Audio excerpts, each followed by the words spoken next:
Hey guys, it is Megan up at Camp Sunshine, still plugging away at the beef tallow. So if you recall from my last video with my wonderful assistant Sean helping me, I had rendered down the fat in a crock pot and an insta-pot. To recap, I definitely liked the insta-pot better. The crock pot got too hot and was threatening to burn my tallow, which you don't want, and the Insta-Pot, which was a much lower and steady. Also, the crock pot, I am now reading that the ceramic dish that lays within the heating element actually has bad shit in it. So yeah, I guess I've been putting bad shit in me because of that. So, and the crock pot has just this stainless steel. So I was using that unless I'm doing what I'm doing now, which is I'm doubling up just because I have a whole lot of fat that I've got to render down and get into beef tallow form. And to answer the question that was posed to me, what am I going to do with this? I will cook with it. We use it oftentimes in lieu of the olive oil that I often use. I sometimes use ghee, but I'm not that big of a ghee cooker. I use ghee in other things. So I will use it for cooking, use it for seasoning our cast iron. It is wonderful on the cast iron. And then also I will be making a beef tallow balm for my face. You always see it's shiny because I do what my daughter said. She told me it's slugging. When I just put a whole bunch on and I walk around with it just being older and moisturized, I slug all the time. So beef tallow balm, I am working to incorporate in some of my CBD oil because I think those two things working together synergistically would be awesome for my skin, along with some frankincense and myrrh and tea tree oil and lavender. That's what I've been putting in my balm. And I have other ingredients, but I'll go over that at some point. So as I said, you're gonna want something that you can be able to lift this puck up. It's very easy to do when you use a metal pan. I don't know how it is with other things because I never use anything but this. So you will see, first off, there's all that icky sliminess and it's dark and ugly. That's the impurities. That's what we want.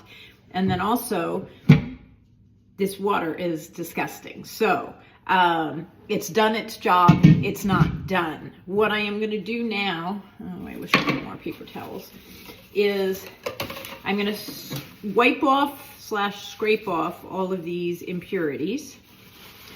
And then I'm going to break this down into chunks and I'm going to put it back into my, hold on. My heating vessels. I still haven't Googled if I'm using that right. I'm pretty damn sure I am. And if I'm not, I'm gonna still use it because it drives my husband absolutely nuts. And I am out of paper towel, which kind of sucks a big muskaka. All right, I'm just gonna dump it in here. So you'll see I am just taking the back side of a knife and just scraping. And I get the first top layer. You'll find that it's kind of softer and gives way, and that's where the impurities lie. You want to get as much of this off as you can. As I said, we will be putting it back in and heating it back up, rendering it down to a liquid, and with the same water and salt that I used the first round. And so each of these times that I render it down, I'm pulling out more of the impurities. For the batches that I make for cooking, I don't go nearly as thorough with it because I don't mind having a little bit of beef flavor and beef scent to what I'm cooking with because I'm often cooking with beef and it just complements it.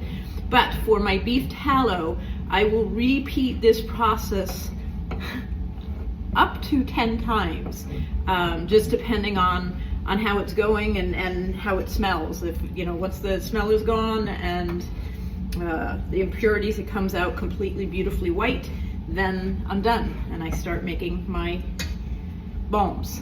So that's it. That's what it looks like. I've got the other one to do as well, and then I'm going to break this down. Oh, the other thing I wanted to talk about, so you'll see there's some lumps and bumps on the surface, and that is, again, impurities that are going to come out in this round. If you watch my earlier video, you will see that we strained it, started out trying to use a cheesecloth, and when I still have all those large chunks, I've decided that first processing, I am going to use just the metal sieve that we used.